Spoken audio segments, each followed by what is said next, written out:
Good morning everyone. कैसे हैं आप सब? पढ़ाई स्टार्ट की? नहीं की तो अभी भी टाइम है, स्टार्ट कर दो, अदरवाइज बहुत लेट हो जाओगे। और अगर कर दी है then well done, keep it up. Exam preparation series में मैंने आपके साथ केमिस्ट्री और बायोलॉजी के क्वेश्चंस शेयर किए थे and I have got much good reviews and comments from all of you and thanks a lot everyone for appreciating me। देखिए, हम टीचर्स का काम ही होता है आपके लिए मुश्किलों को आसान करना। जो मुश्किल सिलेबस है, नहीं समझ आ रहा, उन्हें इजी करना ही हम टीचर्स का, हम पेरेंट्स का जॉब होता है, हमारी रिस्पॉन्सिबिलिटी है। बट चलना आपको है, लर्न आपको करना है, प्रैक्टिस आपको करनी है, एग्जाम आपको देने हैं। सो आप अपने आप से प्रॉमिस करिए कि हम अपने इन सभी रास्तों को बहुत अच्छे से क्रॉस करेंगे, बहुत अच्छे से पार करेंगे। करेंगे ना? Yes. And exam preparation series में आज टर्न है फिजिक्स के इंपॉर्टेंट क्वेश्चंस की। और इन क्वेश्चंस को फ्रेम करने में मुझे बहुत टाइम लगा, बहुत मेहनत लगी, बिकॉज फिजिक्स का पोर्शन काफ़ी वास्ट है। नाना करते करते भी 80 क्वेश्चंस फ्रेम हुए हैं। आप सोचेंगे मैम तो बढ़ती ही जा रही है, केमिस्ट्री के 30, बायोलॉजी के 50 एंड देन फिजिक्स के 80 क्वेश्चंस। बट अगेन मेरी यही कोशिश रही है कि आंसर्स बहुत सिंप्लीफाइड और बहुत शॉर्ट रखूं, सो दैट ये वीडियोस, ये क्वेश्चंस मैं वीक स्टूडेंट्स को ध्यान में रख करके फ्रेम करती हूँ। बट जो एवरेज और मेरिटोरियस स्टूडेंट्स हैं उनके लिए भी ये वीडियो एक क्विक रिवीजन का काम करेगा। So watch it till the end and let's start it. So आओ जल्दी से याद करें फिजिक्स। सबसे पहले बात करते हैं 1 और 2 मार्कर क्वेश्चन की। पहला प्रश्न है प्रकाश के परावर्तन के नियम। तो पहला है आपतन कोण angle I is equal to angle R. Picture recall कर पा रहे हैं रिफ्लेक्शन की? जैसे इस तरह से अगर प्रकाश की किरण किसी भी सरफेस से टकराती है तो वो अभिलंब के साथ जो कोण बनाती है दैट इज एंगल आई, आपतन कोण। और उतना ही कोण बनाते हुए, परावर्तन का कोण उतना ही डिग्री का बनाते हुए ये उसी माध्यम में वापस हो जाती है। ये है प्रकाश का परावर्तन, याद आ गया होगा। तो पहला नियम है angle I is equal to angle R, आप सिंपली ऐसा भी लिख सकते हैं। और दूसरा है आपतित किरण, अभिलंब और ये जो परावर्तित किरण है ये सभी एक ही तल में होते हैं। नेक्स्ट है दर्पण की वक्रता, त्रिज्या व फोकस दूरी में संबंध।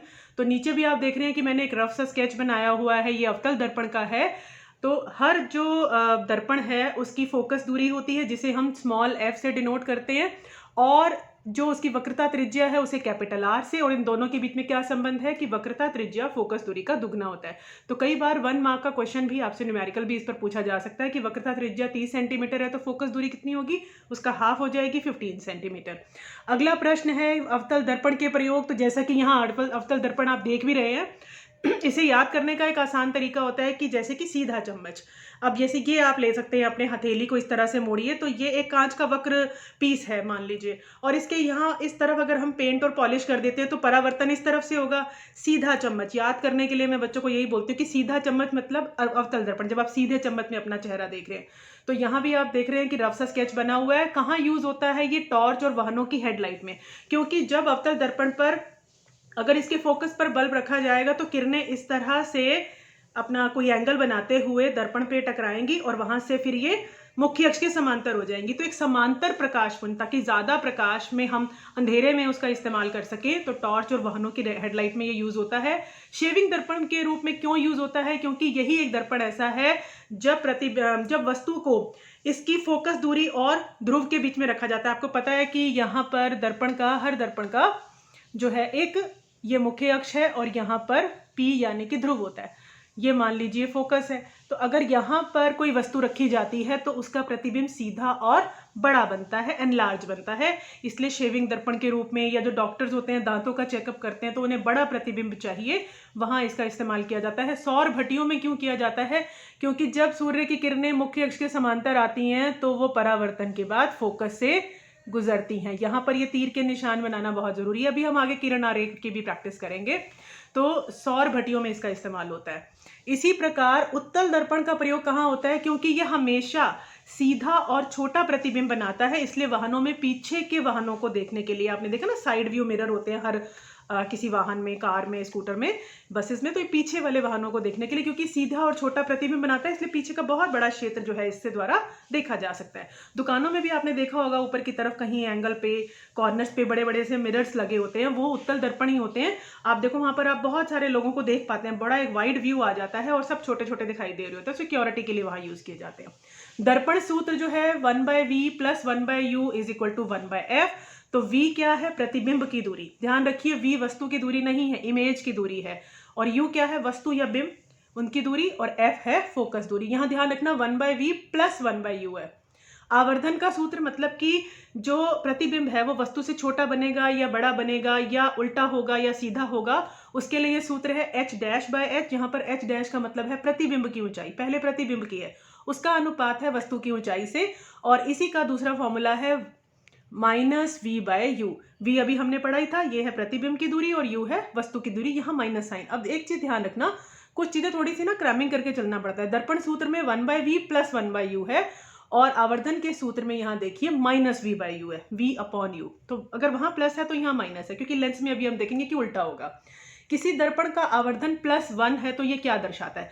प्लस का मतलब m की वैल्यू आप जो भी निकालेंगे, जब न्यूमेरिकल सॉल्व करेंगे, आगे मैं कराऊंगी उन्हें भी, तो प्लस का मतलब है प्रतिबिंब सीधा बनना, और एक लिखा होने का मतलब है कि प्रतिबिंब का आकार वस्तु के आकार के बराबर है। और अगर माइनस साइन है तो m का मतलब है, m का अगर माइनस वैल्यू आ रही है तो इसका मतलब प्रतिबिंब उल्टा है।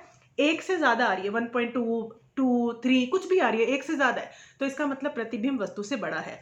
और m की वैल्यू अगर 1 से छोटी आ रही है तो इसका मतलब कि जो प्रतिबिंब है वो वस्तु से छोटा है, क्योंकि m क्या है? h'/h है, यानी कि प्रतिबिंब का ऊंचाई बटे वस्तु की ऊंचाई। और v/u की टर्म्स में हम इस फॉर्मूले को लिखते हैं, तो प्रतिबिंब की दूरी अपॉन वस्तु की दूरी। इसी तरह से अब देखिए यहाँ पर 4 क्वेश्चन मैंने लिखे हैं और सबका आंसर सेम है। स्विमिंग पूल का जो तल है, बेस है, जहाँ जिसके ऊपर पानी भरा जाता है, जो गड्ढा है बेसिकली, वो अपनी वास्तविक, जब उसमें पानी भर दिया जाता है तो वास्तविक स्थिति से ऊपर दिखाई देता है। क्यों? पानी में आधा जो गिलास है, उसमें जो गिलास में पानी भरा हुआ है और उसमें आप पेंसिल डालते हैं, तो आधा हिस्सा पेंसिल का पानी में है और आधा हिस्सा हवा में है, तो जो आधी डूबी पेंसिल है वो टेढ़ी दिखाई देती है। क्यों? कांच के गिलास में कई बार आपने देखा होगा बाहर जो पानी वानी बेचते हैं उनमें नींबू पड़े होते हैं, तो वो बड़े क्यों दिखाई देते हैं? इसमें आपने सिंपली, अगर ये 1 मार्क में आया है तो आप सिर्फ यही लिखेंगे कि प्रकाश के अपवर्तन के कारण।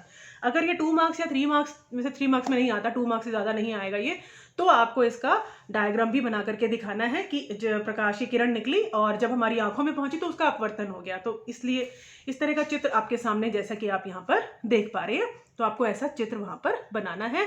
बट अगर मेमोराइज करने में, क्रैमिंग करने में दिक्कत आती है, लॉन्ग आंसर नहीं कर सकते, जैसा कि मुझे आपको पता है मेरे वीडियो तेरे क्वेश्चन फ्रेम करने का टारगेट ही यही है कि जो बच्चे ज्यादा लर्न नहीं कर सकते उनके लिए आंसर्स को बहुत शॉर्ट कर देना, सो दैट कि वो हाफ मार्क, 1 मार्क एटलीस्ट कुछ उस क्वेश्चन में स्कोर कर पाए। तो आप प्रकाश के अपवर्तन के कारण ये लिख सकते हैं। अब देखिए कि प्रकाश का अपवर्तन देखो क्या है। जैसे अभी हमने परावर्तन का चित्र देखा, अब अपवर्तन में क्या होता है कि प्रकाश की किरण एक माध्यम से दूसरे माध्यम में चली जाती है। अब हर माध्यम जो है उसकी कुछ सघनता होती है, वो विरल है या सघन है। अगर विरल से सघन में जा रही है तो आप यहाँ पर देखेंगे कि एंगल I जो है, आपतन कोण जो है वो बड़ा है, और अगर सघन से विरल में जा रही है तो फिर एंगल R बड़ा है, यानी कि अपवर्तन का कोण बड़ा है। फाइन। सो ये देखो, जब विरल से सघन में जाएगी तो प्रकाश की किरण अभिलंब की ओर मुड़ जाएगी, जिसके कारण एंगल R छोटा हो जाएगा एंगल I से, और जब सघन से विरल में जाएगी तो अभिलंब से दूर हटेगी, यानी कि एंगल R बड़ा हो जाएगा, एंगल I से ज्यादा होगी उसकी वैल्यू, चाहे वो कुछ ही डिग्री हो। ये सिर्फ उनकी सघनताओं पर, उनके अपवर्तनांक पर डिपेंड करता है। अगला है, प्रकाश का अपवर्तन होता ही क्यों है? क्यों मुड़ी वो अपने रास्ते से? सीधी नहीं जा सकती थी, माध्यम बदला तो प्रकाश की चाल भी बदल जाती है, और ये चाल बदलने के कारण ही उसके रास्ते में बदलाव आ जाता है, उसकी दिशा जो है वो थोड़ी सी बदल जाती है। अब प्रकाश की गति किस माध्यम में सबसे ज्यादा होती है? निर्वात, यानी जहां पर कुछ भी नहीं है, अंतरिक्ष में निर्वात है, वहां हवा भी नहीं है, तो निर्वात में या हवा में। और इसे हम C सिंबल से, स्पेशली C सिंबल एक दिया गया है इसे, जिसकी वैल्यू है 3 × 10⁸ मीटर प्रति सेकेंड। तो ये याद रखिएगा, sometime it is given in the exams, question अगर आपको आता है, जैसे अभी हम देखेंगे क्वेश्चंस भी, तो दी होती है, बट अगर नहीं दी हुई, ये आपको लर्न होनी चाहिए। निर्वात या हवा में प्रकाश की गति 3 × 10⁸ मीटर प्रति सेकेंड। अब प्रकाश के अपवर्तन के नियम, जैसे परावर्तन के नियम थे, पहला तो वही सेम ही है। आपतित किरण, अभिलंब और अपवर्तित किरण एक ही तल में होते हैं। और दूसरा, वहां पर angle I is equal to angle R था, यहाँ है किसी माध्यम का अपवर्तनांक बराबर है sine I upon sine R। ये आप मैथ्स में ट्रिग्नोमेट्री में पढ़ते हैं साइन। सो ये एंगल I एंगल R किसी भी तरह का सिचुएशन हो सकती है, विरल से सघन या सघन से विरल, दोनों ही केसेस में sine I upon sine R होगा उस माध्यम का अपवर्तनांक जिसमें प्रकाश की किरण प्रवेश कर रही है।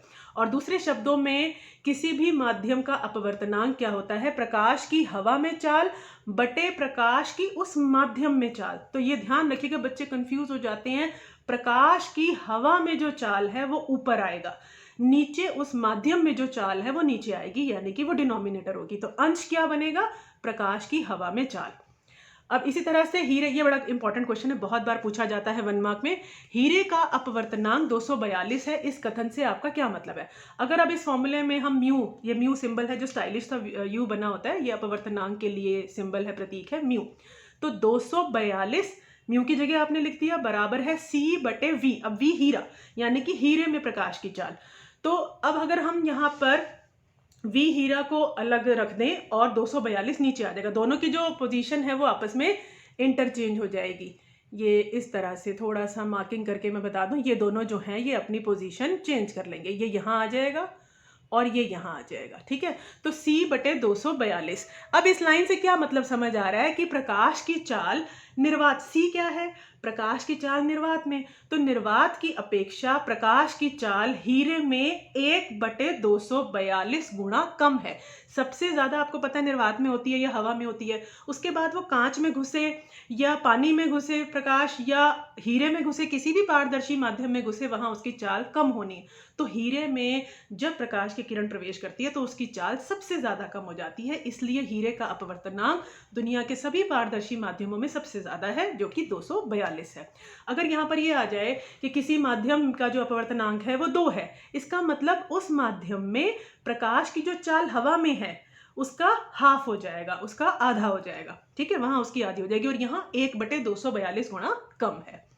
तो देखिए, अब जितना समझ सकते हैं वेल एंड गुड। फिजिक्स काफ़ी बच्चों को डिफिकल्ट लगती है, लेकिन ऐसा नहीं है कि आप क्वेश्चंस को बिल्कुल कंप्लीटली छोड़ दें। छोड़ना तो कोई क्वेश्चन नहीं है, आप कुछ तो उसमें लिख सकते हैं, कुछ तो याद रहेगा, कुछ भी लिखिए, कोई अक्षर, कोई शब्द, कोई वाक्य, जितना उसके बारे में जानते हैं वो ज़रूर लिखिए।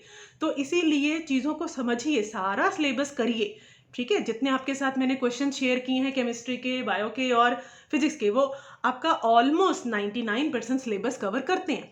तो आप उसे पूरा करिए और सैम्पल पेपर के क्वेश्चंस को बार बार पढ़िए, बहुत सारे सैम्पल पेपर्स की प्रैक्टिस करिए। सो डेफिनेटली आप पूरे पेपर में बहुत अच्छा स्कोर कर पाएंगे, चाहे आप उसे कंप्लीटली अटेम्प्ट करते हैं, चाहे आप उसे हाफ अटेम्प्ट करते हैं या पार्शली अटेम्प्ट करते हैं, बट क्वेश्चन कोई भी छोड़ना नहीं है। फाइन। इसी तरह से नेक्स्ट क्वेश्चन है लेंस सूत्र। जैसा कि दर्पण सूत्र था उसमें 1/v के साथ प्लस आया था, यहाँ माइनस आ जाएगा। तो अगर आपने एक चीज लर्न कर ली, दर्पण के बारे में लर्न कर लिया, तो लेंस में उसका उल्टा है। इसी तरह से लेंस के आवर्धन के सूत्र में क्या था, देखो h डैश अपॉन h तो वही रहेगा कि प्रतिबिंब की ऊंचाई बटे वस्तु की ऊंचाई, लेकिन वहां पर जब v/u था तो -v/u आ रहा था, लेंस में ये v/u है। अब लेंस की क्षमता का सूत्र, ये भी काफी इंपॉर्टेंट फॉर्मूला है, न्यूमेरिकल्स इस पर भी पूछे जाते हैं।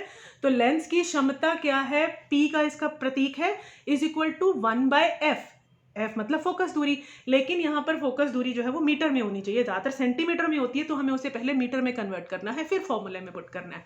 और लेंस की जो क्षमता यानी कि शक्ति की जो इकाई है वो है डायोप्टर। तो 1 dioptre is equal to 1/1 metre. और कई बार ये भी आ जाता है कि लेंस की क्षमता या लेंस की शक्ति की इकाई को परिभाषित कीजिए, यानी कि आपको 1 डायोप्टर को परिभाषित करना है। तो जब फोकस दूरी 1 मीटर होगी तब लेंस की क्षमता 1 डायोप्टर होगी। सिंपल आपको इतना लिखना है। अगर आप सिर्फ इतना लिखते हैं तो आपको हाफ मार्क मिलेगा, और जब आप ये लाइन की इसी बात को शब्दों में लिख देते हैं तो पूरा 1 मार्क मिलता है। कि जब भी किसी की इकाई को परिभाषित किया जाता है तो फॉर्मूले में हम वहां पर यूनिट चीज यानी कि 1 पुट कर लेते हैं। और उत्तल लेंस की क्षमता जो है वो पॉजिटिव होती है, ये इस तरह से, जैसे आप कली बनाते हैं फ्लावर की, तो इस तरह का जो आकार है वो कौन से लेंस का है, उत्तल लेंस का है। और अगर इसी चीज को ऐसे उल्टा कर दिया जाए, मैं भी इस तरह से, हाँ ये कुछ इस तरह से, दोनों जो कर्व्स हैं वो बाहर की तरफ हैं, तो ये अवतल लेंस हो जाता है और इसकी क्षमता माइनस होती है।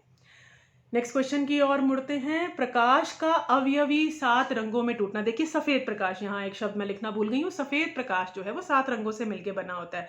तो जब वो अपने 7 रंगों में टूट जाता है, विभाजित हो जाता है, तो उस बड़ी घटना को, उस प्रक्रिया को क्या बोलते हैं? विक्षेपण। फाइन। तो वो 7 रंगों के बैंड का, अगर इकट्ठा जो बैंड सा हमें नजर आता है, उसे क्या बोलते हैं? आप इंद्रधनुष नहीं लिखेंगे, आप लिखेंगे स्पेक्ट्रम। और स्पेक्ट्रम को के 7 रंगों को याद करने का आसान तरीका है विबग्योर, जिसमें वी का मतलब है वॉयलेट, आई का मतलब है इंडिगो, और वॉयलेट को हिंदी में क्या बोलते हैं? बैंगनी, इंडिगो जामुनी, बी ब्लू नीला, जी ग्रीन हरा, वाई येलो पीला, ओ ऑरेंज नारंगी, और आर रेड लाल। तो लाल विबग्योर, रेड सबसे लास्ट में है और वॉयलेट से स्टार्ट होगा।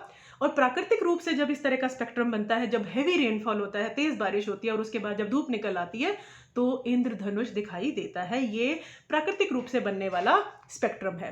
प्रयोगशाला में स्पेक्ट्रम प्राप्त करने का यंत्र या युक्ति क्या है? किस तरह से हम इंद्रधनुष प्राप्त कर सकते हैं? तो प्रिज्म है।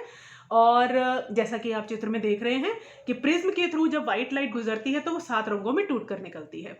आइजैक न्यूटन ने ये प्रयोग किए थे। उन्होंने एक और प्रयोग किया कि अगर एक प्रिज्म को सीधा रखें, आप चित्र में देखें, एक प्रिज्म को सीधा रखें और फिर दूसरा प्रिज्म उल्टा रख दें और फिर व्हाइट लाइट, सफेद प्रकाश भेजा जाए, तो क्या स्पेक्ट्रम के 7 रंग और टूटकर बाहर निकलेंगे? उन्होंने सोचा कि शायद 7 रंग और ज्यादा स्प्लिट हो जाएंगे, लेकिन पहले प्रिज्म से तो 7 रंगों का बैंड निकलेगा, स्पेक्ट्रम दिखाई देगा, बट दूसरे प्रिज्म में जो है वो 7 रंग दोबारा से ज्वाइन हो जाएंगे, बिकॉज उसे उल्टा रखा गया है।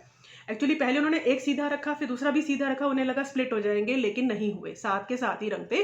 बट एक सीधा और फिर एक उल्टा रखा तो व्हाइट लाइट ही वापस मिली, क्योंकि वो 7 रंग जो है वो वापस जुड़ गए थे। अब ये 7 रंगों में टूटने का, विक्षेपण का कारण क्या है? क्योंकि ये जो 7 रंग हैं, इन सब का तरंग धैर्य अलग है।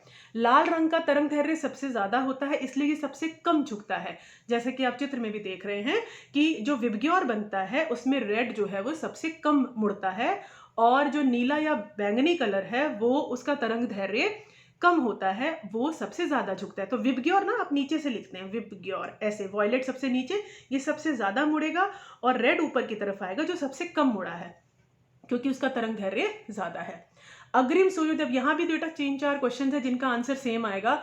अग्रिम सूर्योदय, देखिए सूर्योदय जो है वो 2 मिनट पहले ही हमें, एक्चुअली सूर्य अभी निकला नहीं होता, लेकिन हमें 2 मिनट पहले ही नजर आना शुरू हो जाता है पृथ्वी की सतह पर, और इसी तरह से वो अस्त हो चुका होता है, लेकिन हमें 2 मिनट बाद तक नजर आता रहता है। दूसरा, तारे टिमटिमाने का कारण या तारों की जो स्थिति है वो आभासी है, वो वास्तविक स्थिति नहीं है। गर्म वायु से देखने पर हमें वस्तु की जो है वो फ्लिकरिंग सी नजर आती है, लगता है वस्तु शेक हो रही है, उसकी जो सिचुएशन, जो स्थिति हमें नजर आ रही होती है वो एक्चुअल नहीं होती। इन सब का क्या कारण है? तो एक मार्क के लिए आप इसमें सिर्फ वायुमंडलीय अपवर्तन लिखेंगे। कई बार बच्चे क्या लिखते हैं, बहुत सारा रीजन अपनी लैंग्वेज में बना करके लिखते हैं, लेकिन वो ये शब्द लिखना भूल जाते हैं।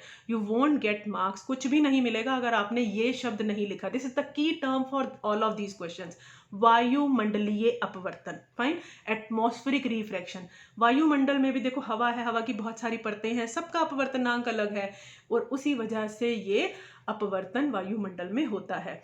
और इनके लिए भी जब अगर 2 मार्क्स में पूछे जाएंगे तो आपको इन्हें चित्रों के साथ एक्सप्लेन करना होगा, बट अगर आप सिर्फ वायुमंडलीय अपवर्तन लिखते हैं तो 1 या half mark you will get. टिंडल प्रभाव, मतलब कि जब प्रकाश जो है वो कोलॉइड से गुजरता है तो उसका रास्ता जो है वो फैल जाता है, एक चमकने लगता है। ये क्यों होता है? इसको टिंडल नाम के वैज्ञानिक ने बताया था, इसलिए इसे टिंडल प्रभाव कहते हैं। ये क्यों होता है? प्रकाश का प्रकीर्णन, प्रकीर्णन मतलब फैला दिया जाता है जो उनके अंदर पार्टिकल्स और कण होते हैं। अब प्रकीर्णित प्रकाश, अब देखो सफेद प्रकाश 7 रंगों से मिलकर बना है, तो प्रकीर्णन करने वाले कणों के आकार पर किस प्रकार निर्भर करता है? अगर तो वायुमंडल में या उस पदार्थ में कणों का आकार छोटा है तो कम तरंग दैर्घ्य वाला नीला प्रकाश ही फैलाया जाएगा, उसी का प्रकीर्णन होगा। अगर कणों का आकार बड़ा है तो ज्यादा तरंग दैर्घ्य वाला यानी लाल प्रकाश प्रकीर्णित होगा, और अगर बहुत बड़ा है तो फिर सारे कलर्स ही इक्वली प्रकीर्णित होंगे और सफेद इफेक्ट आएगा। खतरे का संकेत लाल क्यों? यहाँ भी यही रीजन है, क्योंकि कोहरे में लाल रंग का प्रकीर्णन बहुत कम होता है, यानी बड़े आकार वाले, जैसे हमने यहाँ लिखा था कणों का बड़ा आकार होगा तभी लाल रंग का प्रकीर्णन जो है वो ज्यादा होगा। तो बड़े जो कण हैं, बड़े आकार वाले कण हैं वो कम हैं, इसलिए लाल रंग का प्रकीर्णन भी कम होता है और वो दूर से ही नजर आ जाता है, इसलिए खतरे के निशान, लाल बत्ती, ये सब रेड कलर के इसलिए होते हैं। स्वच्छ आकाश नीला क्यों? जो बिल्कुल आकाश स्वच्छ है, पॉल्यूशन नहीं है, बारिश का मौसम नहीं है, तो वो नीला क्यों नजर आता है? क्योंकि उस समय वायु में छोटे कण ज्यादा होते हैं, और छोटे कण कौन से वाले कलर को ज्यादा प्रकीर्णित करेंगे? कम तरंग दैर्ध्य वाले नीले रंग को।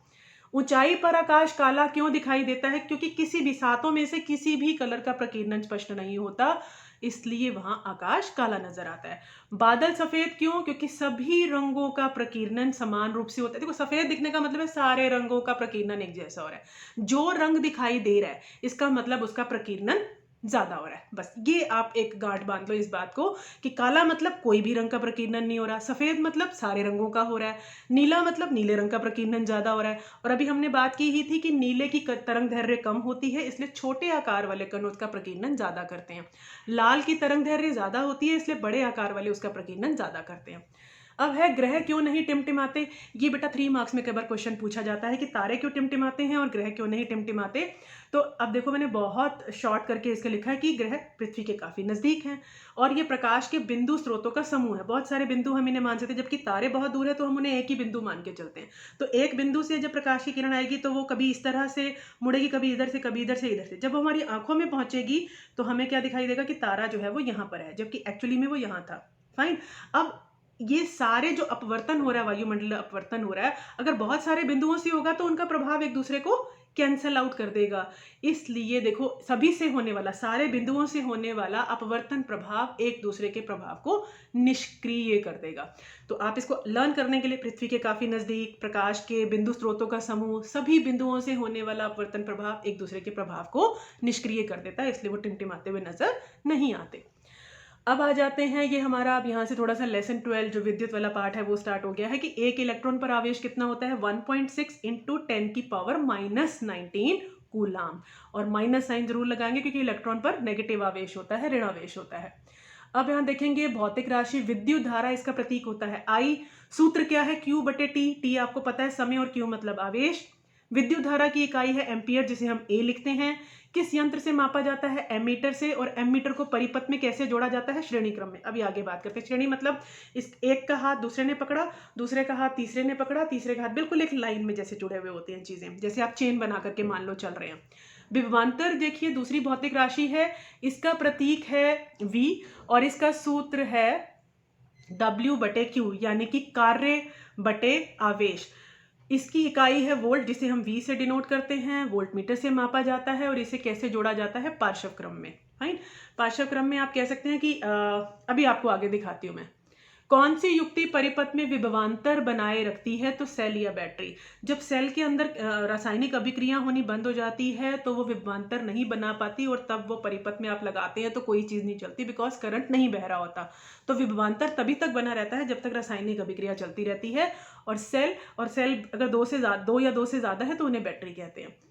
विद्युत धारा की दिशा सेल के धन टर्मिनल यानी पॉजिटिव से ऋण टर्मिनल यानी माइनस की ओर होती है। इस तरह से आपने दिखाना है।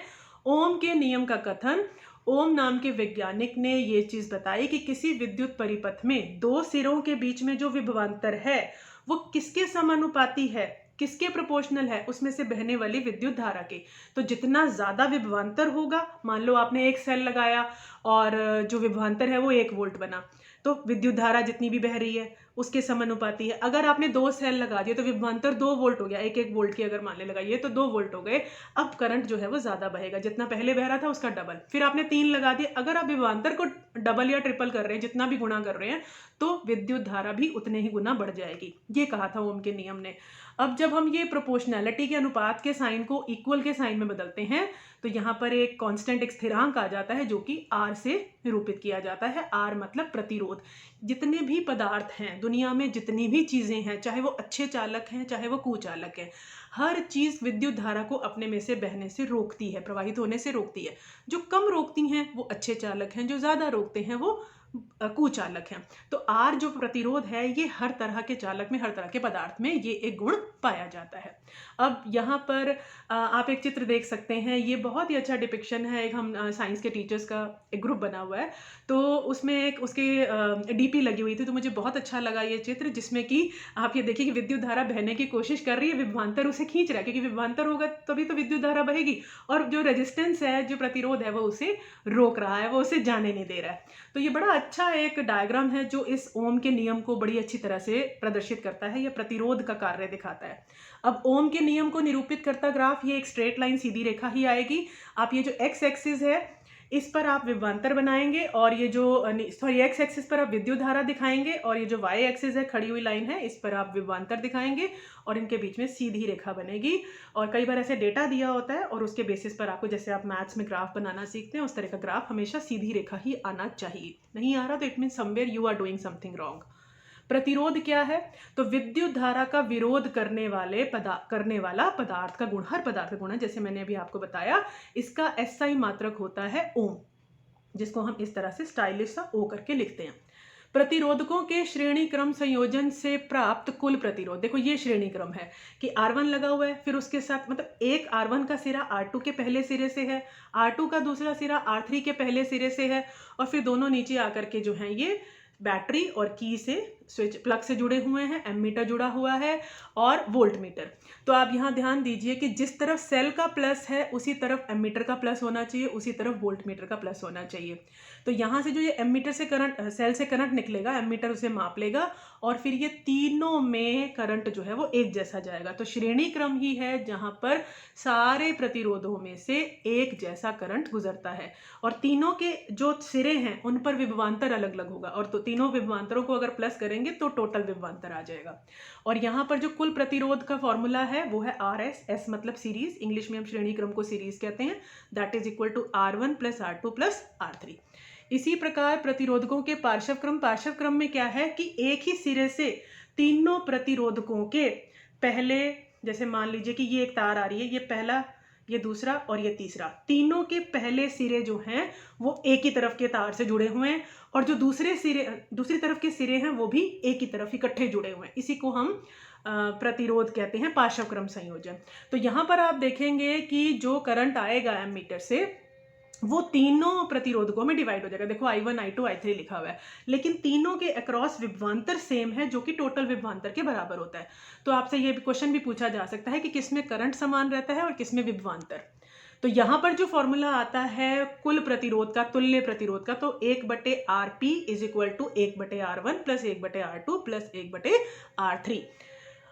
तो यहाँ पर रेसिप्रोकल हो जाता है उसका। प्रतिरोधकों के किस संयोजन में सभी प्रतिरोधकों में से समान विद्युत धारा प्रवाहित होती है? तो अभी हमने देखा था समान विद्युत धारा किस में जाती है, श्रेणी क्रम में, और किसके सिरों पर समान विभवांतर होता है, वो पार्श्व क्रम में होता है। ठीक है, तो अगला क्वेश्चन है कि प्रतिरोध किन किन कारकों पर निर्भर करता है। ये होता है कि चालक की लंबाई कितनी है, जिसे हम L प्रतीक देते हैं, चालक का क्षेत्रफल, तार कितनी मोटी है, इसे हम A प्रतीक देते हैं, चालक की प्रकृति मतलब किस तरह का पदार्थ है वो, क्या वो धातु है, अधातु है या मिश्र धातु है, तो इसे हम सिंबल देते हैं स्टाइलिश सा P लिखते हैं, जिसे हम रो कहते हैं।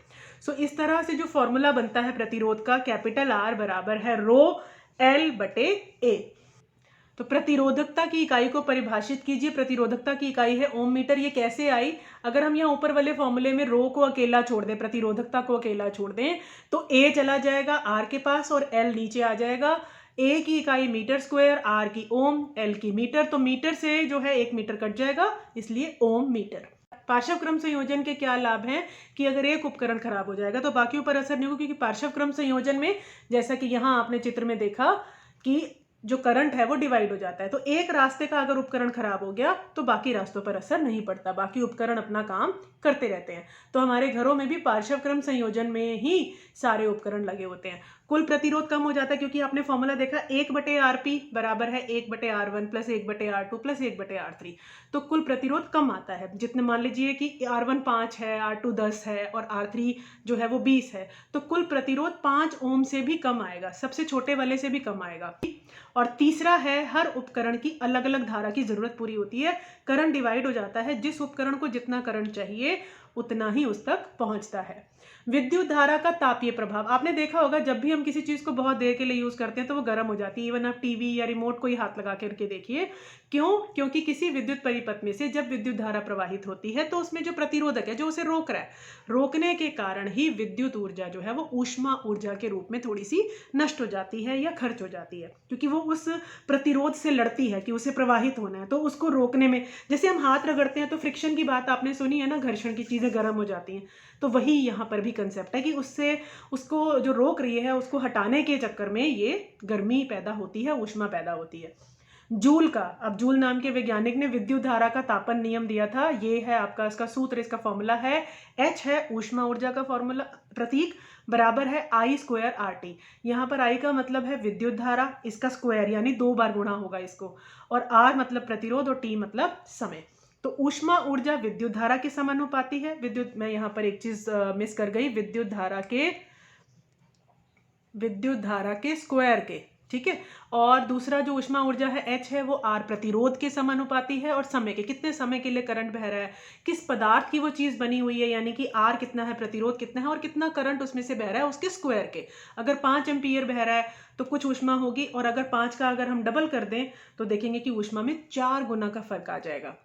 तो यहाँ पर इसी तरह से H का जो फॉर्मूला है वो है इसकी उपकरण की शक्ति, P इसका मतलब यहाँ पर भी शक्ति है, गुणा में समय, और P क्योंकि VI के बराबर होता है तो हम H को VIT भी लिख सकते हैं। फिर ओम के नियम से V बराबर है IR, तो V की जगह पे जब आप IR लिखेंगे तो ये I स्क्वायर RT, इस तरह से ये H का फॉर्मूला बना।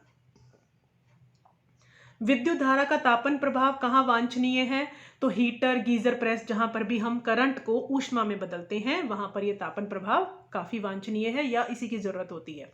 विद्युत बल्ब में ऊर्जा का रूपांतरण, तो विद्युत ऊर्जा किसमें बदली, ऊष्मा ऊर्जा में, और ऊष्मा ऊर्जा किसमें बदलती है, प्रकाश ऊर्जा में।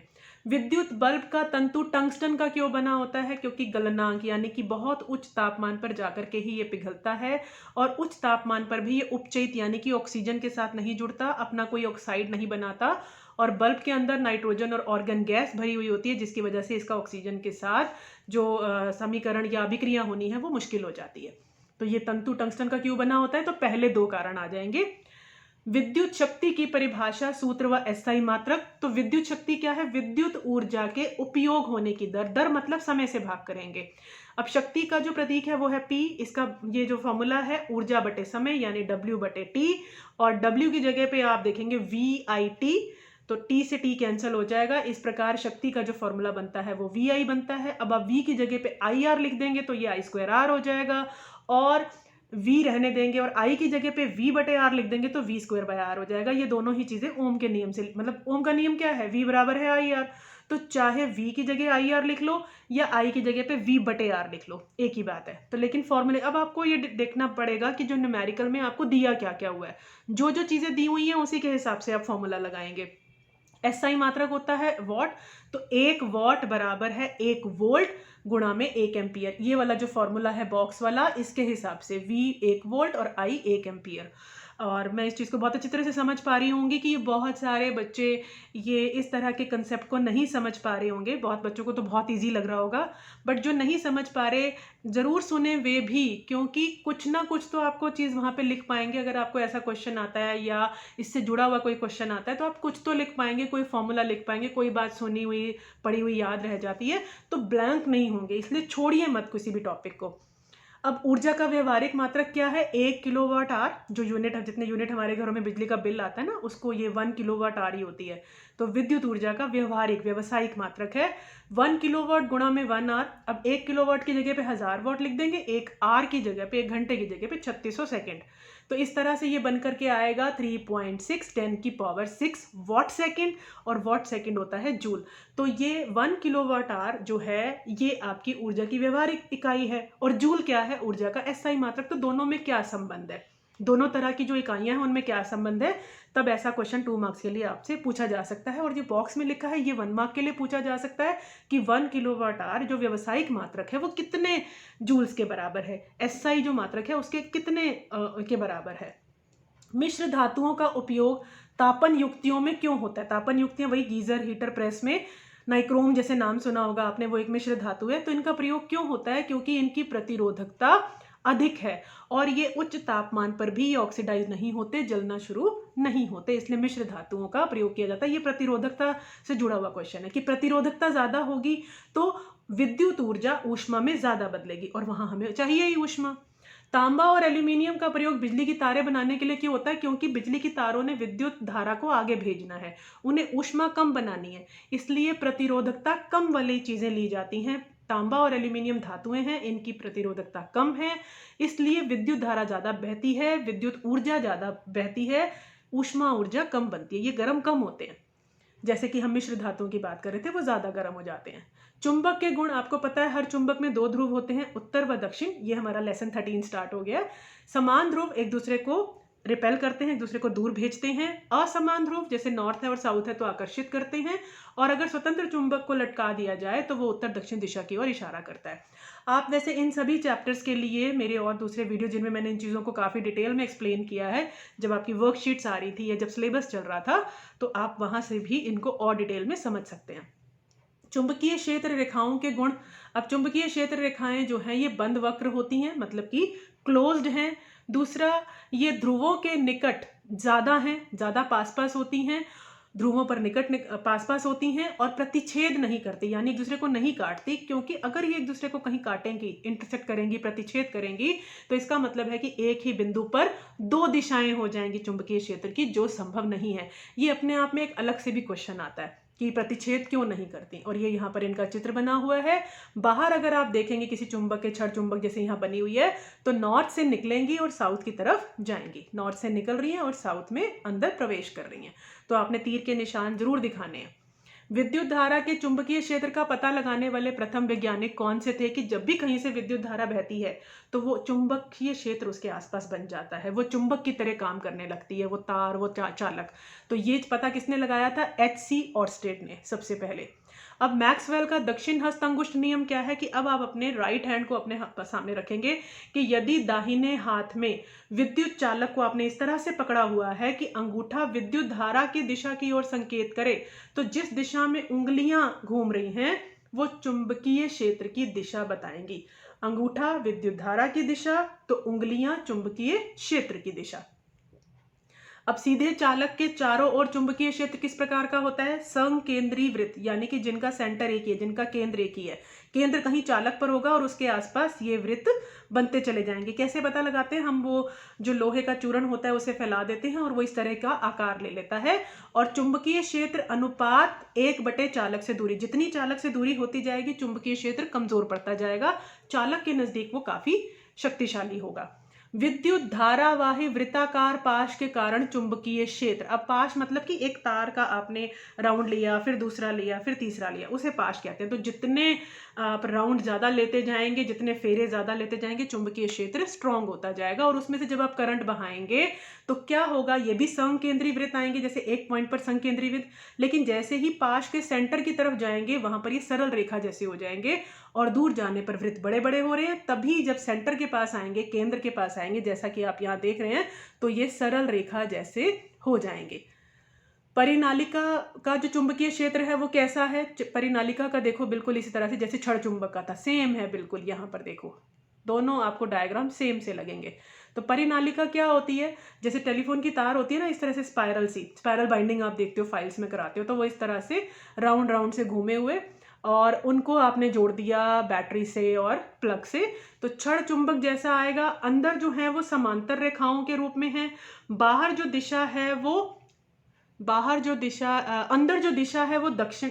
यहाँ पर एक चीज मार्क करना रह गया है, बाहर की तरफ तो बिल्कुल उसी की तरह है कि यहाँ नॉर्थ है, नॉर्थ से ये निकलेंगी और साउथ में प्रवेश करेंगी, लेकिन अंदर क्या दिशा है? साउथ टू नॉर्थ, ये वाली साउथ टू नॉर्थ या दक्षिण से उत्तर, लेकिन बाहर है नॉर्थ टू साउथ, ऐसे। क्लियर? नेक्स्ट क्वेश्चन है अब विद्युत चुंबक और स्थायी चुंबक में अंतर। अब आप देखिए इस तरफ मेरी हमेशा अंतर वाले क्वेश्चंस में क्या रहता है मेरा तरीका कि एक तरफ आधार लिखे और फिर उनके डिफरेंसेस या अंतर बताइए। तो चुंबक तो कैसा है? अस्थायी है। विद्युत जब तक करंट बह रहा है तब तक, और स्थायी चुंबक में स्थायी रहता है, वो हमेशा ही चुंबक है हर परिस्थिति में। शक्ति जो है वो निश्चित नहीं है, और स्थायी चुंबक की शक्ति जो है वो निश्चित है, इसकी बदली जा सकती है। आपने विद्युत धारा ज़्यादा बहा दी, ज़्यादा सेल लगा दिया, तो चुंबक भी स्ट्रांग हो जाएगा। तो शक्ति इसकी निश्चित नहीं है, बदली जा सकती है। ध्रुवीयता, एक तरफ जब नॉर्थ बन रहा है तो आप चाहें तो सेल के अगर टर्मिनल पलट देंगे, जहां पहले पॉजिटिव था वहां नेगेटिव लगा देंगे, तो इसी तरह से जहां साउथ बन रहा था वहां नॉर्थ बन जाएगा, जहां नॉर्थ था वहां साउथ हो जाएगा। तो यानी ध्रुवीयता बदली जा सकती है, जबकि स्थायी चुंबक की ध्रुवीयता नहीं बदली जा सकती, वो स्थिर होती है। इसी प्रकार प्रकार से शक्ति जो है वो विद्युत चुंबक की ज़्यादा भी रखी जा सकती है। आप जितने ज़्यादा सेल लगाएंगे, जितने परिनालिका में जो है फेरे लेंगे, उतना ज़्यादा चुंबक जो है वो स्ट्रांग बनेगा, जबकि स्थायी चुंबक की जो शक्ति है वो कम होती है कंपैरेटिवली, या स्थिर होती है, उसे बदला नहीं जा सकता।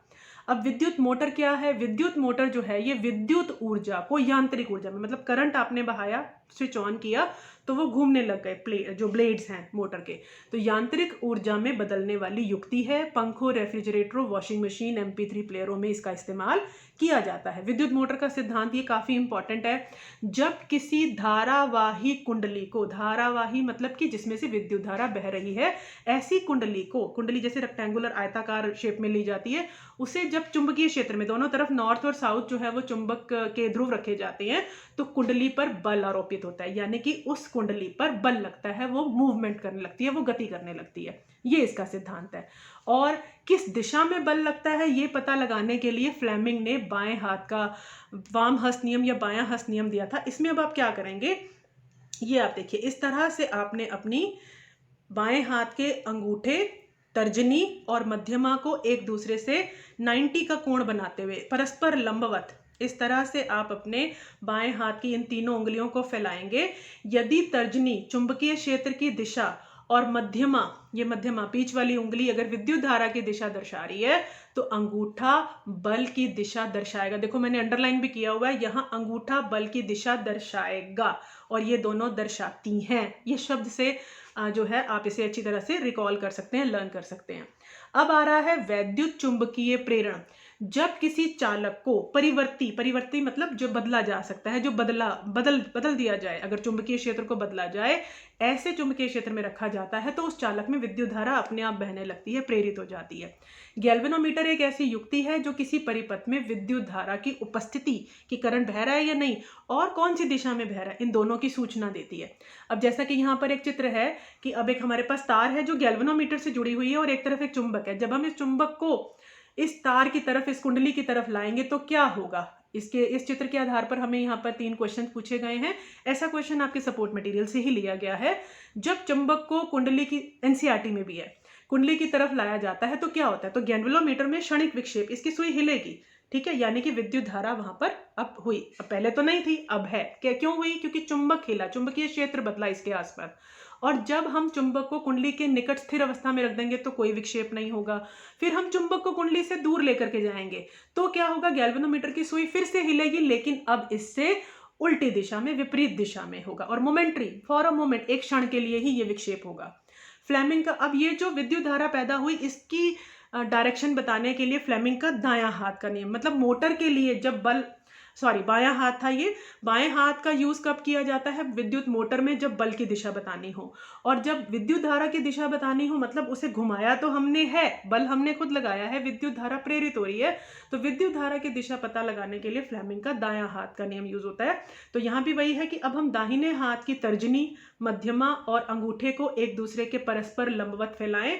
यदि तर्जनी चुंबकीय क्षेत्र की दिशा दर्शाती है, ये तो सेम ही है, और अब अंगूठा चालक की गति की दिशा बताता है, तो मध्यमा प्रेरित विद्युत धारा की दिशा दर्शाएगी। ठीक है, ये आपने वर्ड्स ध्यान रखने हैं। और यहाँ पर इस तरह से इसका चित्र भी बना हुआ है कि अंगूठा जो है वो चालक की गति या बल की दिशा दर्शा रहा है, जो तर्जनी है वो चुंबकीय क्षेत्र, तो प्रेरित विद्युत धारा की दिशा मध्यमा दर्शाएगी। ये चित्र भी आपको बनाने को आता है। फ्लेमिंग का चाहे दक्षिण हस्त नियम हो या वाम हस्त, इन दोनों में से एक नियम जरूर आता है और विद चित्र आता है। और स्टेटमेंट में बिल्कुल कोई चेंज नहीं करना। जो ये नियम देते हैं वैज्ञानिक, कोई परिभाषा देते हैं, इनको as it is, word to word, शब्द ब शब्द बिल्कुल इसी तरह से याद करना है आपको, कोई चेंज नहीं करना है। विभवांतर का एसआई मात्रक को परिभाषित कीजिए, ये क्वेश्चन छूट गया था पहले। तो 1 volt is equal to 1 joule बटे 1 कूलाम, कि जब 1 कूलाम आवेश को लाने के लिए 1 जूल कार्य होता है तो विभवांतर 1 वोल्ट कहलाता है। इस तरह से एक एक नंबर के क्वेश्चन आते हैं, आपको एसआई मात्रक को परिभाषित करना होता है।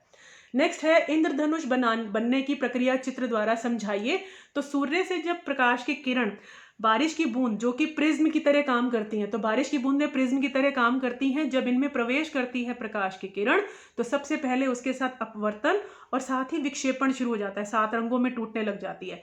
फिर आंतरिक परावर्तन होता है, अंदर ही, बारिश के बूंद के अंदर ही परावर्तन, सेम उसी माध्यम में ये वापस मुड़ती हैं और फिर जब बारिश की बूंद से वापस बाहर निकलती हैं तो फिर से अपवर्तन होता है और ये सातों रंग और अच्छे से फैल जाते हैं और हमें 7 रंगों का बैंड स्पेक्ट्रम विबग्योर नजर आता है। तो ये देखो यहाँ पे मैंने बहुत शॉर्टली, बहुत ही इजीली और कंसाइज शब्दों में इसका उत्तर लिख करके बताया है। एक तो चित्र है, बहुत मुश्किल नहीं है। इंद्रधनुष पर क्वेश्चन डेफिनेटली आता है। आप लिखेंगे क्या? प्रकाश की किरण का अपवर्तन व विक्षेपण, फिर बूंद के अंदर प्रकाश का आंतरिक परावर्तन और बूंद से बाहर आने पर पुनः अपवर्तन। तो 2 बार, पहले अपवर्तन, फिर आंतरिक परावर्तन, फिर अपवर्तन। तो 3 प्रक्रियाएं यहाँ पर होती हैं। अब समतल दर्पण जो नॉर्मली हम रोज अपना फेस देखते हैं, उसमें जो प्रतिबिंब बनता है, इमेज बनती है, उसकी क्या विशेषताएं होती हैं? आभासी होता है। एक तो वो रियल नहीं है, वास्तविक नहीं है। सीधा है, समान आकार का है, जितनी दूरी वस्तु की है दर्पण के आगे उतनी ही दूरी पर प्रतिबिंब होता है दर्पण के पीछे। और पार्श्व परिवर्तित, यानी कि दायां भाग बायां दिखाई देता है और बायां भाग दायां। अब अवतल दर्पण द्वारा जो है वो 6 परिस्थितियों पर हमने प्रतिबिंबों का अध्ययन किया था। उत्तल दर्पण यानी उल्टा चम्मच, जैसे अब यही है, अगर यहां से परावर्तन हो रहा है उल्टे चम्मच से, तो वो, अब उसको ध्यान रखेंगे, उत्तल उल्टा यहां से याद रखेंगे। इसकी 2 स्थितियां ली थी। उत्तल लेंस, ये कली के आकार का, इसकी 6। तो अवतल दर्पण की याद कर लेंगे तो उत्तल लेंस की ऑलमोस्ट वैसी ही है। और उत्तल दर्पण और अवतल लेंस, ये 2 स्थितियां। तो 6, 2 और 6, 2, इस तरह से थोड़ा सा मेमोराइज करने में इजी रहता है। और उत्तल लेंस के साथ देखो ये अभिसारी लिखा हुआ है। अभिसारी मतलब ये जो समांतर आने वाली किरणें होती हैं, इनको फोकस के, जैसे अब ये 2 समांतर किरणें हैं तो इनको फोकस पे ले जाएगा, पास पास ले जाएगा, इसे अभिसारी कहते हैं। और अवतल लेंस देखो चित्र में भी कैसे दिखाया हुआ है कि ये समांतर किरणें हैं लेकिन इन्हें दूर कर देगा, मुख्य अक्ष से दूर ले जाएगा, इसलिए ये अपसारी लेंस है। तो इसके जो है ये इस तरह से आपके सपोर्ट मटेरियल से ही मैंने ये पिक्स ली हैं। और इन्हें अगर आप डिटेल में समझना चाहते हैं कि कहाँ पर वस्तु की स्थिति है, कहाँ प्रतिबिंब बनेगा, तो इसके लिए मैं डिस्क्रिप्शन बॉक्स में वीडियोस के लिंक दे दूंगी, वहाँ आप इनको किस तरह से हमें किरण आरेख बनाने हैं तो इनकी प्रैक्टिस ज़रूर करनी है। 1-2 क्वेश्चन एक दर्पण पर, एक लेंस पर ज़रूर आता है। और अगेन आई एम रिपीटिंग कि जो बच्चे नहीं कर पा रहे वो एटलीस्ट कुछ इसमें से कोई चित्र थोड़ा बहुत बना दिया, कुछ समझ आ रहा है तो उतना कर देना, बिल्कुल खाली या बिल्कुल छोड़ के मत आना, ठीक है। मानती हूँ ये टॉपिक थोड़ा टफ है, बच्चे नहीं कर पाते, बट आप कुछ तो कर ही सकते हैं। तो ये इस तरह से जब अनंत पर है तो फोकस पर बनेगी, फिर सी से परे है तो सी और एफ पे बनेगी। तो ये सारे डायग्राम्स आप एक बार खुद बना करके प्रैक्टिस जरूर करेंगे। ये अब अवतल लेंस के, अवतल दर्पण के आ गए, सॉरी उत्तल दर्पण के। इसके 2 स्थितियां हैं। अब ये हमारे सामने उत्तल लेंस के 6 केस हैं। और आप ये देखिए जो लास्ट वाला केस होता है उसमें जो वस्तु है वो फोकस के अंदर अंदर रखी जाती है, तब ये सीधा और बड़ा प्रतिबिंब बनाती हैं। ये परिस्थिति काफ़ी, ये वाली स्थिति काफ़ी इंपॉर्टेंट है। इसके बाद ये इसी का टेबल है और ये अवतल लेंस की 2 स्थितियां हैं और फिर ये उसका टेबल है। तो ये आप इसमें से रिवाइज कर लेंगे। एंड लास्ट में अब मैंने थोड़े से न्यूमेरिकल्स डिस्कस कर लेती हूँ। एक दर्पण की वक्रता त्रिज्या 200 सेंटीमीटर है तो फोकस दूरी हम पहले ही बात कर चुके हैं, जो वक्रता त्रिज्या है वो डबल होती है फोकस दूरी का, तो हाफ हो जाएगा 100 सेंटीमीटर। ये एमसीक्यूज में भी आ सकता है, इस तरह से डायरेक्ट भी आ सकता है। लेंस की क्षमता अगर -4 डायोप्टर है तो फोकस दूरी क्या होगी? अब फोकस दूरी जो है वो उसका व्युत्क्रम है, उसका रेसिप्रोकल है। तो अगर -4 है तो 1/-4 हो जाएगा, लेकिन ये मीटर में आंसर आएगा इसलिए आप इसे 100 से मल्टीप्लाई करेंगे, सो आपका आंसर सेंटीमीटर में आएगा, -25। और साथ ही अगर लेंस की प्रकृति भी पूछ ली जाए तो माइनस वाला फोकस दूरी किसकी होती है? अवतल लेंस की। इसी प्रकार 76 क्वेश्चन है कि वायु के सापेक्ष जिस भी, देखिए कांच और जल का निरपेक्ष अपवर्तनांक, अगर कुछ नहीं बोला हुआ कि किसके सापेक्ष है तो वो वायु के सापेक्ष ही होता है। तो कांच और जल का अपवर्तनांक 3/2 और 4/2 है, 4/3 है क्रमशः। और कांच में प्रकाश की चाल अगर 2 × 10⁸ मीटर पर सेकंड है तो पानी में प्रकाश की चाल बताओ। तो म्यू आपको पता है, हम सिंबल देते हैं। ये कांच का अपवर्तनांक क्या है? वायु के सापेक्ष में 3/2। अब म्यू का फॉर्मूला क्या था? C/V। तो C/V कांच, यानी कि कांच में वायु की चाल, प्रकाश की चाल बराबर है 3/2। अब C को आपने यहाँ अकेला छोड़ दिया, 3/2 के साथ कौन गुणा हो जाएगा? जितनी प्रकाश की चाल है कांच में जो कि दी हुई है 2 × 10⁸। अब कैंसिल हो जाएगा 2 से 2, तो 3 × 10⁸ मीटर पर सेकेंड। इसी तरह से अब हमें जल का निकालना है वायु के सापेक्ष में, वो 4/3 हमें अपवर्तनांक की वैल्यू दी हुई है। यहाँ एक बार हम थोड़ा पेन का यूज कर लेते हैं। तो C/V जल, यहाँ पर कांच नहीं आएगा, ये जल होगा। ये 4/3। अब हमारा जो ये 4/3 है ये इस तरफ आ जाएगा तो 3/4, यानी कि इधर आकर के c से गुणा हो जाएगा। c हमें दिया हुआ है 3 गुणा 10 की पावर 8, अभी हमने ऊपर निकाला है, तो ये हमारा 9/4 गुणा 10 की पावर 8, ये बनेगा 2.25 इंटू 10 की पावर 8 मीटर पर सेकेंड। ये कांच की जगह सॉरी जल ले लीजिएगा, जल ले लेना आपको। तो ये आपकी जल में प्रकाश की चाल आ गई। तो ये क्वेश्चन भी जरूर आता है अपवर्तनांक का। अब ये वाला क्वेश्चन देखिए, ये थोड़ा एमसीक्यू फॉर्म में मिलेगा आपको। 3 माध्यम है एबीसी, उनका अपवर्तनांक क्रमशः 1.3, 1.5 और 1.4 है। इनमें से किस माध्यम में प्रकाश की चाल सबसे ज्यादा होगी और किस माध्यम में सबसे कम? तो जितना ज्यादा अपवर्तनांक होगा उतनी प्रकाश की चाल कम होगी, और जितना अपवर्तनांक कम होगा प्रकाश की चाल उतनी ज्यादा होगी। इसलिए जो वायु का अपवर्तनांक है वो 1 है, और सबसे ज्यादा वायु जो प्रकाश की गति है वो वायु में है या निर्वात में है। तो अपवर्तनांक ज्यादा तो प्रकाश की चाल कम, अपवर्तनांक कम तो प्रकाश की चाल ज्यादा। इसलिए ए में प्रकाश की चाल सबसे ज्यादा होगी, क्योंकि ए का अपवर्तनांक सबसे कम है और बी का अपवर्तनांक इन तीनों में सबसे ज्यादा है, तो वहां प्रकाश की चाल सबसे कम होगी। अब हमने यहाँ पर एक और न्यूमेरिकल लिया है उत्तल लेंस का, कि एक वस्तु है जो 30 सेंटीमीटर फोकस दूरी वाले एक उत्तल लेंस से 15 सेंटीमीटर दूर रखी गई है। ध्यान से पढ़िए, फोकस दूरी 30 सेंटीमीटर है और जो वस्तु की दूरी है वो 15 सेंटीमीटर है। तो लेंस द्वारा बनने वाले प्रतिबिंब के 4 लक्षण बताओ। तो ये न्यूमेरिकल है, यहाँ आपसे किरण आरेख नहीं पूछा हुआ, बट फिर भी आप अपने आंसर के वेरिफिकेशन के लिए रफ सा डायग्राम जरूर बनाएंगे। तो 30 पर फोकस है और 15 पर आपने वस्तु को रखा। अब आप देखिए जो वस्तु है वो फोकस F और O के बीच में है। ये लास्ट वाला केस है जो वेरी इंपॉर्टेंट है। यही एक स्थिति है जब उत्तल लेंस सीधा और आभासी प्रतिबिंब बनाता है, बड़ा प्रतिबिंब बनाता है, जैसा कि आप यहाँ पर देख भी रहे हैं। तो F जो है वो +30। अब डेटा लिखने का ही हाफ मार्क होता है कि जो आपने क्वेश्चन को समझ के डेटा लिखा है। अब प्लस क्यों है ये F यहाँ पर प्लस क्यों है? क्योंकि इसका जो फोकस है ना उत्तल लेंस का, वो ये वाला मेन फोकस माना जाता है। जिस तरफ से अब ये आ रही है आपतित किरण आ रही है और ये O से लेके F, ये वाला इसका मेन फोकस है। तो ये +30 है, और जो ये वस्तु होती है U, वस्तु की दूरी, ये हमेशा माइनस ली जाती है, क्योंकि आपतित किरण से अगर उल्टा जा रहे हैं किसी दूरी को मापने के लिए तो आप उसे माइनस साइन देते हैं। अब यहाँ पर हम O से F को मापने में भी इसी दिशा में जा रहे हैं और जिस दिशा में आपतित किरण है, तो ये प्लस है।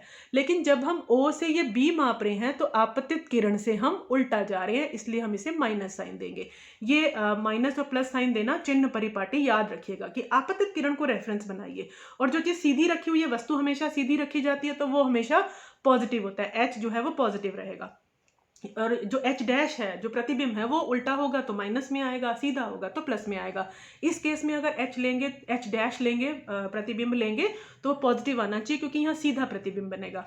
अब V हमें निकालना है, तभी हम सारे प्रतिबिंब के गुण बता पाएंगे। तो लेंस का सूत्र, अब जो बच्चे ज़्यादा लर्न नहीं कर सकते वो एटलीस्ट लेंस का सूत्र तो लिख सकते हैं।